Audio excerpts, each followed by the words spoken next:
саламатсыздарбы? Бул жомокту балдар кайра угуша турган жомок айтып берем силерге.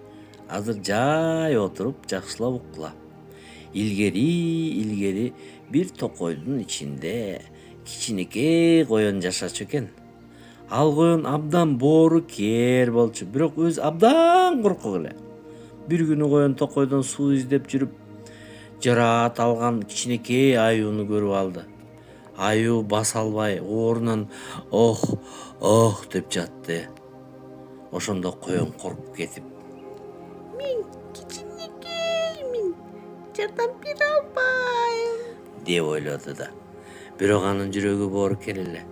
Ал чуркап барып чөптөрдү жыйнап келип, аюунун жараатына басты.